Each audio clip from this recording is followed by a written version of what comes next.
मुखिया के घर तांत्रिक महाराज और ऋषिधर बाबा दोनों बैठे हुए थे और ये सभी काफी परेशान दिख रहे थे। तांत्रिक महाराज, मेघना दिल्ली में है ये तो हमें पता है, लेकिन इतने बड़े शहर में जाकर उसे ढूंढना बहुत ही मुश्किल होगा। पिताजी, हमारे पास और कोई रास्ता भी तो नहीं है, हमें वहां जाना ही पड़ेगा। अनुज बेटा, तुम दिल्ली जाने की तैयारी करो। अनुज अभी अपनी जगह से उठ ही रहा था कि तभी नमस्ते अंकल। नमस्ते आंटी। वहां पर ईशिता और मेघना पहुंची। अरे मेघना! मेघना बिटिया। मेघना को सामने देखकर अनुज को बहुत खुशी हुई। उसका मन था कि वो मेघना को गले लगा ले, लेकिन उसने अपनी भावनाओं पर काबू किया। मेघना, कैसे हो तुम? आप सब यहाँ ठीक तो हैं? ये लड़की, ये मेघना है। इसी की वजह से हम लोगों को निशिर-मोलो से छुटकारा मिला है। मतलब पूर्व जन्म की राजकुमारी मेघालय। जी ऋषिधर बाबा। तांत्रिक महाराज, ये तो आप ही के जैसे हैं। ये मेरे जुड़वा भाई है ऋषिधर बाबा। जनकपुरी की सभी क्रियाकलाप यही संभालते हैं।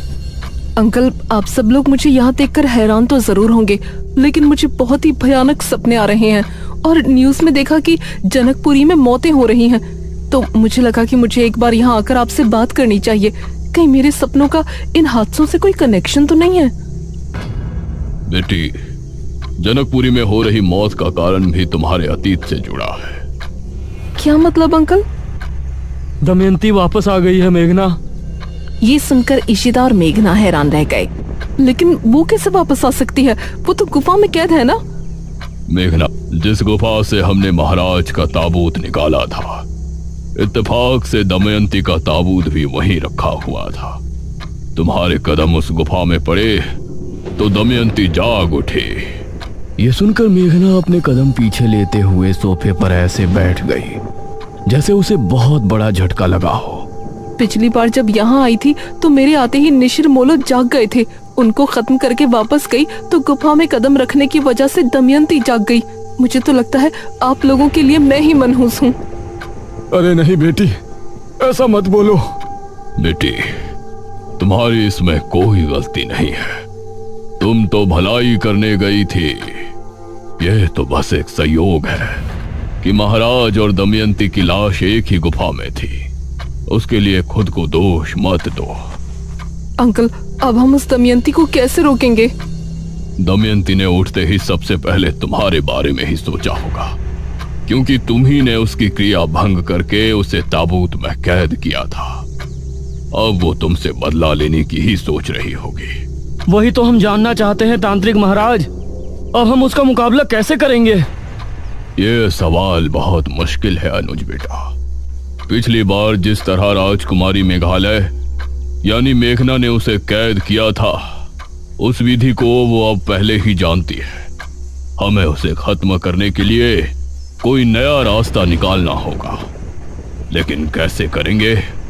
वह बहुत शक्तिशाली हो चुकी है। इस तरफ दमयंती गुफा के अंदर बैठी हुई थी।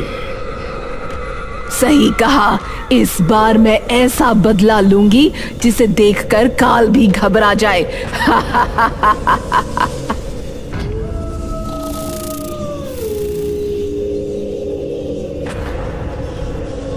रात के करीब 2 बजे के समय पुराने किले में तांत्रिक महाराज और निशिधर बाबा दोनों ध्यान मग्न बैठे थे।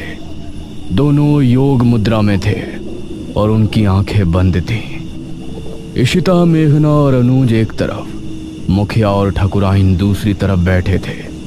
तभी अनुज धीरे से मेघना से बोला, मेघना, वैसे एक बात कहूँ? हाँ कहो। तुम्हारे जाने के बाद तुम्हारी असली मौजूदगी का एहसास हुआ मुझे। इस पर मेघना ने अनुज की तरफ देखा। मतलब तुम्हारे यहाँ से जाने के बाद एक दिन के अंदर ही मैं इतना ऊब गया था, गांव में मन ही नहीं लग रहा था। कभी कभी तो मैं ये सोचता था कि निशिर-मोलो इस गांव से गए ही क्यों, और क्यों तुम्हें यहाँ से जाना पड़ा। ओह अच्छा, वैसे अनुज कि तुमको इतनी ही प्यारी लगती है तो इसे गांव में ही रोक लो ना। ईशिता, तुमको दिख नहीं रहा यहाँ क्या सिचुएशन चल रही है? तुम दोनों प्लीज चुप हो जाओ।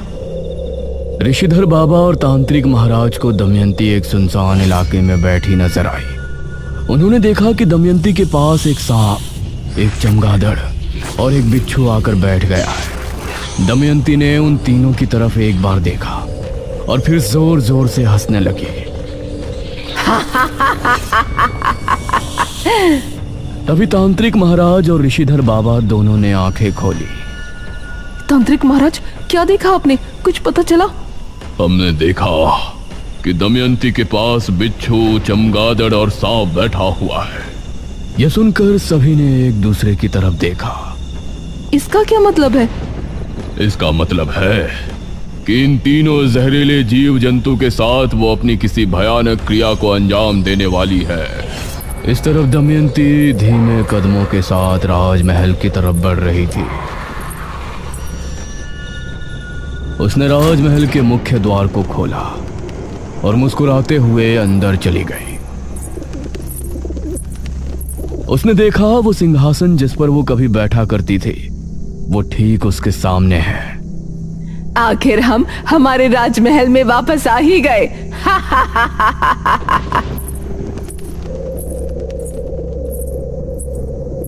वो जैसे ही सिंहासन पर बैठी, वैसे ही राजमहल के सभी रोशनदान अपने आप जल उठे। देखते ही देखते पूरा राजमहल दीपों से जगमगा उठा। तभी अचानक गलियारे से उसे एक आवाज सुनाई दी।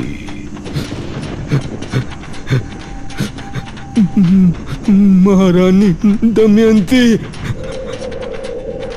यह किसी के सिसकने की आवाज थी, जिसे सुनकर दमयंती के चेहरे पर आई खुशी उड़न छू हो गई। दमयंती सिंहासन से उठी और गलियारे की तरफ बढ़ गई।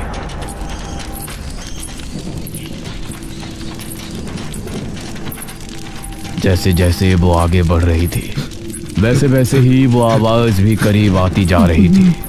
महारानी दमयंती। एक बड़े से दरवाजे के सामने जाकर वो रुक गई और दरवाजे को गौर से देखने लगी। कौन है वहां? वो दरवाजा खुल गया और दमयंती को सामने वही लबादे वाला शख्स नजर आया। दमयंती उसको देखकर मुस्कुराई। महारानी दमयंती, आप आ गई। ये कहते हुए उस शख्स ने अपने चेहरे से नकाब हटाया। वो एक काली चमड़ी वाला बदसूरत सा आदमी था। उसके चेहरे पर खुशी थी और आंखों में खुशी के आंसू। हाँ, हम आ गए वीरेंद्र। मुझे पता था कि एक ना एक दिन आप जरूर आएंगी, इसीलिए मैंने उस क्रिया को 400 साल तक जारी रखा, जिसे मैं आपके जिंदा रहते हुए आपकी शक्तियां बढ़ाने के लिए किया करता था। मैं तुमसे बहुत खुश हूँ वीरेंद्र, बहुत ज्यादा खुश। मेरे यहाँ पहुँचने के साथ साथ तुम्हारी महाक्रिया के 400 साल भी पूर्ण हो चुके हैं। अब तुम चाहो तो महल से बाहर जा सकते हो, लेकिन महल से बाहर जाते ही क्रिया बंधन टूट जाएगा और फिर तुम मनुष्य योनि में वापस चले जाओगे, जिसमें तुम बढ़ती उम्र के साथ बूढ़े भी हो जाओगे और तुम्हें मौत भी आ जाएगी। लेकिन महारानी, अगर ऐसा हुआ तो फिर हम जीवित कैसे रहेंगे? हमारे साथ ये नहीं होना चाहिए। तुम चिंता मत करो वीरेंद्र, मैंने तुमको सिर्फ बताया है। तुम अमर नहीं तो क्या, मैं तो अभी अगले 600 साल तक अमर हूँ। मेरी शक्तियों के इस्तेमाल से मैं तुमको कुछ नहीं होने दूंगी। धन्यवाद महारानी। अब मैं आपके लिए बाहरी कार्य भी करना चाहूंगा। आपके दुश्मनों से बदला लेने के लिए आपकी मदद करना चाहता हूँ। बहुत अच्छे वीरेंद्र, हमें भी तुम्हारी जरूरत पड़ेगी। ये कहकर दमयंती ने वीरेंद्र के सर पर हाथ रखा और मंत्र पढ़ने लगी। तभी वीरेंद्र की आंखें एकदम सफेद हो गई और उसके चेहरे से अजीब सा तेज निकलने लगा।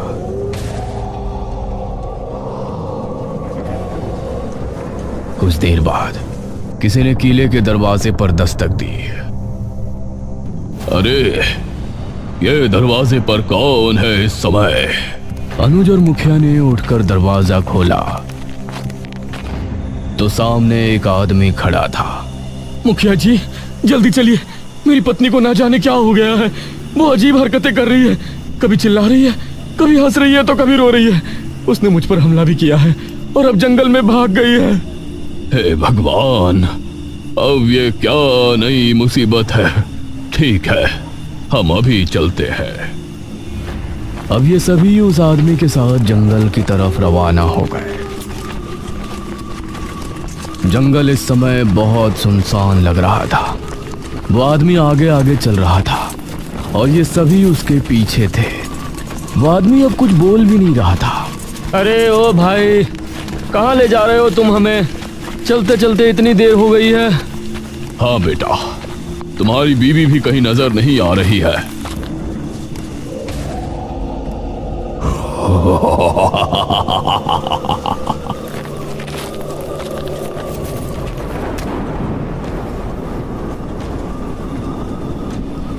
ये देखकर सभी हैरान रह गए। अरे छोड़ इन्हें। ये तांत्रिक महाराज को उससे छुड़ाने की कोशिश करने लगे, लेकिन उसकी पकड़ बहुत मजबूत थी। तांत्रिक, तूने बहुत साथ दिया है ना इस राजकुमारी मेघालय का। तूने इसके साथ मिलकर बेरमपुर के लोगों को अंधेरे से तो निकाल लिया, लेकिन अब मैं तुझे ऐसी दुनिया में भेज दूंगा जहां अंधेरे के अलावा कुछ नहीं होगा। अभी तो मैं जा रहा हूं, क्योंकि महारानी दमयंती क्या करने वाली है उसे देखने के लिए तुझे जिंदा रहना है।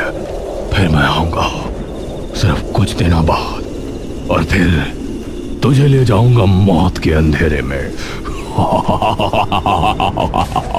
ये कहकर वो तांत्रिक महाराज को छोड़ वहां से बिजली की रफ्तार से निकल गया। ये सभी तांत्रिक महाराज के पास पहुंचे। तांत्रिक महाराज, आप ठीक हैं? हाँ, हम ठीक है। ये कौन था महाराज? इस पर मेघना ने अनुज से कहा। अनुज और ऋषिता, तुम दोनों को याद है जब हम पहली बार राजमहल गए थे तो एक लबादे वाला शख्स हमारे पीछे आया था? हाँ याद है, वो हमारे पीछे भी आया था। हाँ याद है, वो हमारे पीछे भी आया था। हाँ, बेरमपुर पुराण में भी हमने पढ़ा था कि दमयंती के मरने के बाद भी वो पुजारी राजमहल के ही एक कमरे में कैद हो गया था, जिसको दमयंती ने अपनी शक्तियां बढ़ाने के लिए राजमहल के एक कमरे में बंधित किया था। इसका मतलब अब दमयंती ने इसे आजाद कर दिया है। तांत्रिक महाराज, वो आपको अपने साथ ले जाने की चेतावनी देकर गया है। हमारी परवाह छोड़ो, वो क्या कर रहा था उस पर ध्यान दो। दमयंती कुछ बहुत ही भयानक करने वाली है। तभी चारों तरफ से चमगादड़ और कौवों की भयानक आवाजें गूंजने लगी। उन्होंने देखा कि आसमान में लाखों कौवे और चमगादड़ एक साथ उड़ रहे हैं। जमीन पर कई सांप एक साथ निकलकर रेंग रहे हैं। हवा का रुख भी बहुत तेज हो गया था। धुंध बहुत ज्यादा बढ़ गई थी, मानो कोई तूफान आ गया हो। ये सब क्या हो रहा है तांत्रिक महाराज? सभी वापस गांव की ओर चलो, अभी यहाँ रुकना उचित नहीं है। ये सभी अब वापस किले की तरफ निकल गए। मेघना बहुत ही गहरी सोच में डूबती जा रही थी। उसे किसी बड़ी अनहोनी का एहसास हो रहा था। तांत्रिक महाराज और ऋषिधर बाबा किले में ही ठहर गए और ये सभी मुखिया के घर आ गए।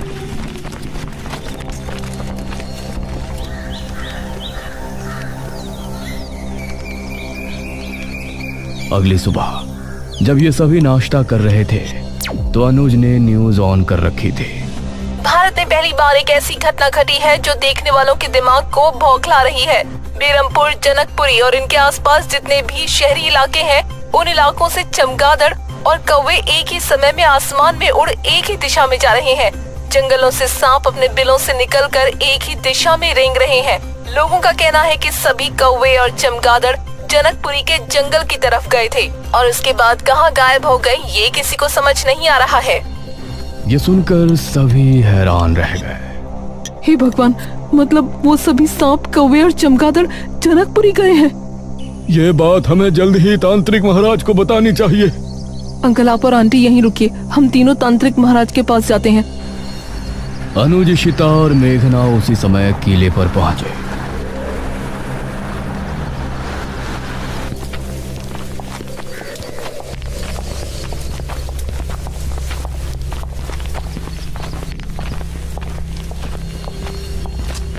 और उन्होंने तांत्रिक महाराज और ऋषिधर बाबा को न्यूज के बारे में बताया। जनकपुरी के जंगल में कहीं ये सभी उसी गुफा में तो नहीं गए जहां पर दमयंती और महाराज का ताबूत रखा था? मुझे भी यही लगता है तांत्रिक महाराज। उस दमयंती ने अपने जादू के असर से उन सभी जीवों को गुफा में बुलाया है। हमें जनकपुरी जाकर देखना चाहिए। हाँ पुत्री, तुम सही कहती हो। हम सभी अभी जनकपुरी के लिए निकलते हैं। अब ये पांचों एक साथ जनकपुरी की तरफ निकल गए।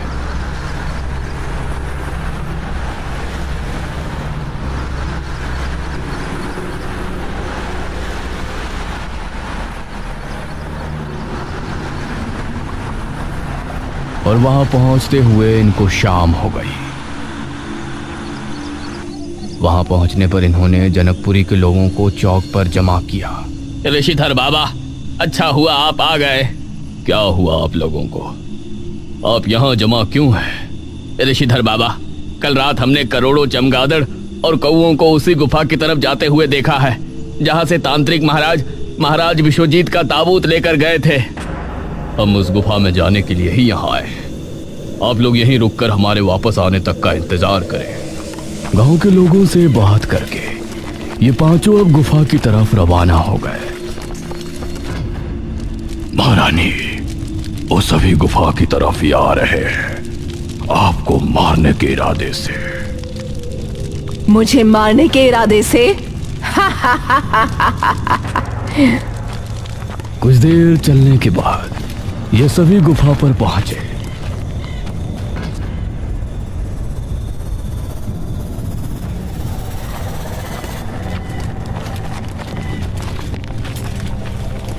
अंदर कदम रखने पर इन्होंने पाया कि गुफा उजाले से जगमगा रही है। दीवारों पर मशालें जली हुई हैं।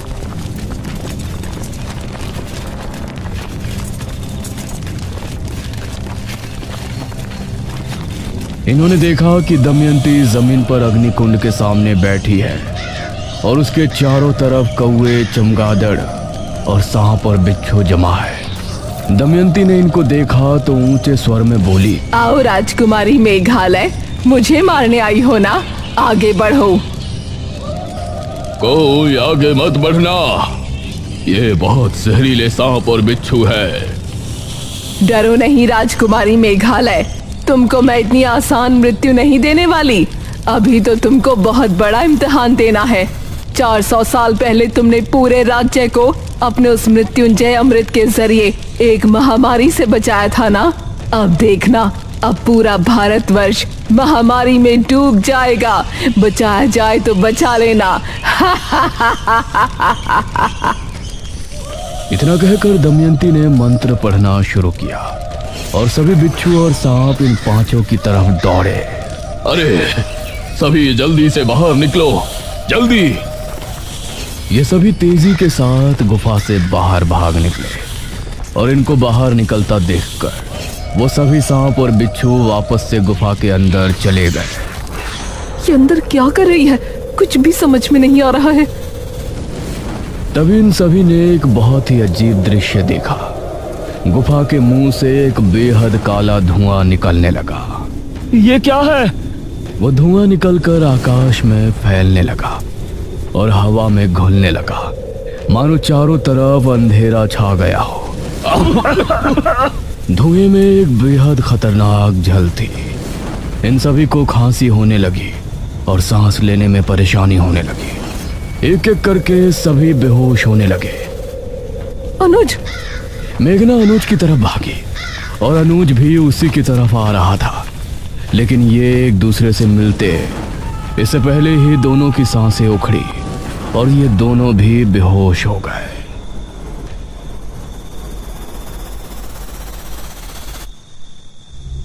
मेघना को अपने मुंह में कुछ मीठा सा लिक्विड जाता हुआ महसूस हुआ और उसने आंखें खोली। उसने खुद को हवेली में पाया। इशिता के हाथ में कांच की एक बोतल थी जिसके अंदर मृत्युंजय अमृत था। अनुज और बाकी सभी कमरे में मौजूद थे। शुक्र है तू होश में आ गई। हम सभी तो बेहोश हो गए थे ना, हम यहाँ कैसे पहुँचे? तुम लोग सुबह होने पर भी वापस नहीं लौटे थे। वहीं सुबह से ही ये खबर फैली थी कि जनकपुरी के लोगों में अजीब सी बीमारी फैली है। सभी को जुकाम, बुखार, खांसी एक साथ होकर किसी संक्रमण की तरह फैल रहा है। यह सुनकर मुझे तुम लोगों की चिंता हुई। मैं गांव के कुछ लोगों को लेकर जनकपुरी गुफा पर पहुंचा तो तुम सभी बेहोश थे। तुमको गांव वालों की मदद से यहाँ लाया और सभी को मृत्युंजय अमृत पिलाकर ठीक किया। मतलब जो धुआं गुफा से निकला था, कल रात से अभी तक उस धुएं ने इतना असर दिखा दिया कि उससे संक्रमण फैलने लगा। हाँ बेटी, लेकिन जनकपुरी के लोगों तक मृत्युंजय अमृत पहुंचा दिया गया है। उम्मीद है कि अब सभी ठीक हो जाएंगे। अंकल, ये इतनी छोटी बात नहीं है, मुझे कुछ ठीक नहीं लग रहा। अरे अब क्यों टेंशन ले रही है? सब ठीक तो हो गया ना? मुझे नहीं लगता कि उस दमयंती ने इतनी बड़ी क्रिया सिर्फ थोड़ा सा संक्रमण फैलाने के लिए की है। उसने कहा था कि पूरा भारत महामारी में डूब जाएगा। हमें न्यूज़ देखनी चाहिए। अब ये सभी कमरे से बाहर आए।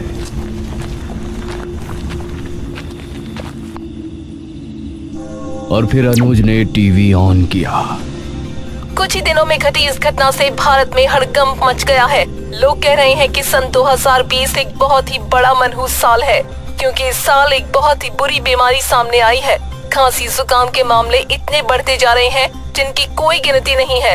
डॉक्टर्स का कहना है कि पहली बार खांसी, जुकाम और बुखार जैसी बीमारी किसी के करीब जाने से फैल रही है और इसका कारण पता लगाना नामुमकिन रहा है। ये खबर सुनकर मेघना और ज्यादा परेशान हो गई। मेघना, मुझे कुछ समझ आ रहा है यार। क्या समझ आ रहा है तुझे? सांप, बिच्छू, चमगादड़, इन तीनों जीव में बहुत ज्यादा मात्रा में जहर होता है। दमयंती ने अपने काले जादू की क्रिया में इनका इस्तेमाल किया है।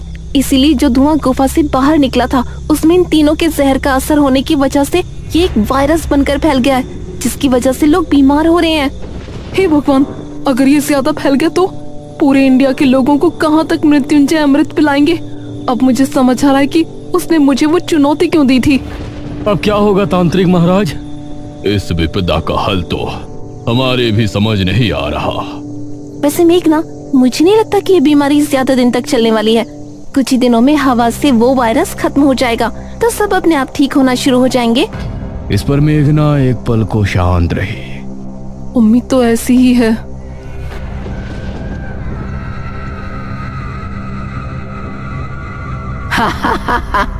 ये बेवकूफ समझ रहे हैं कि वो संक्रमण ऐसे ही खत्म हो जाएगा, लेकिन ये तो एक शुरुआत है मेघालय, सिर्फ शुरुआत।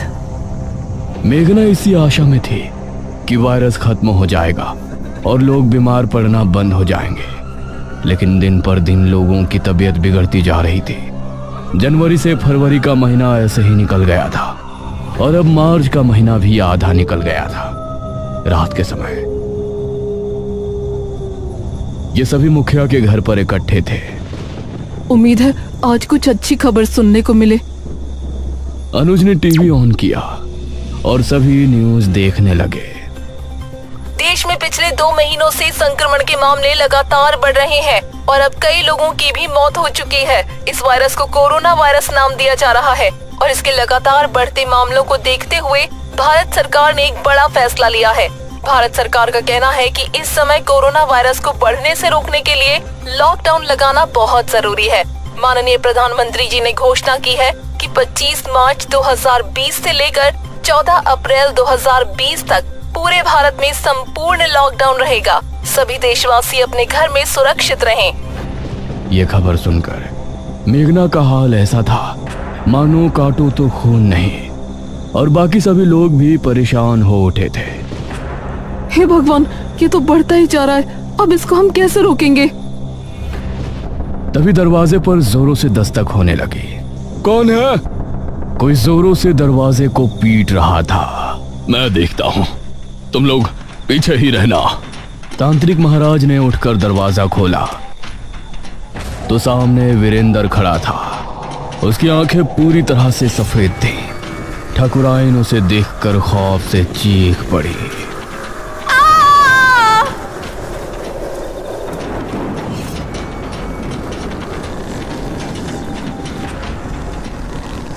और उनको घसीट कर ले जाने लगा।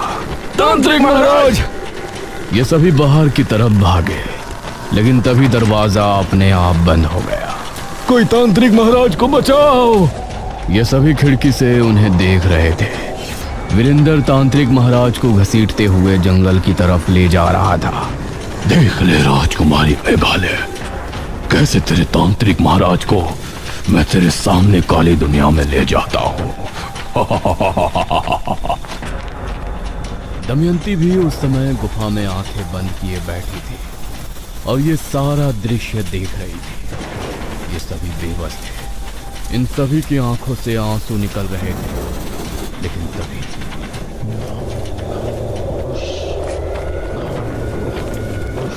ये सभी इस आवाज को सुनकर हैरान रह गए। वीरेंद्र के चेहरे से भी हंसी गायब हो गई। उसने देखा कि सामने से निशिर मोलो उसी की तरफ आ रहे हैं।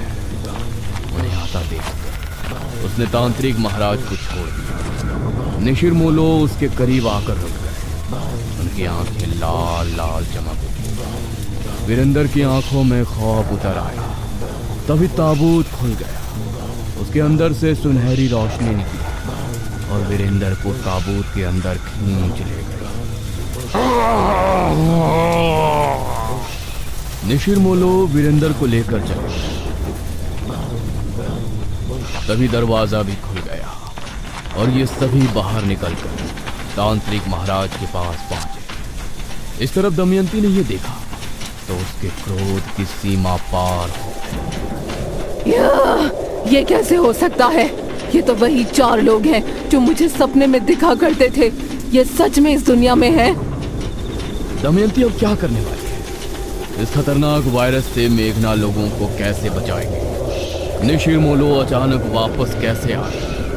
क्या अब फिर से बेरमपुर की गलियों में निशिर मोलो का खौफ पैदा हो जाएगा? इन सवालों के जवाब जानने के लिए देखिए इस कहानी का अगला भाग जल्द ही।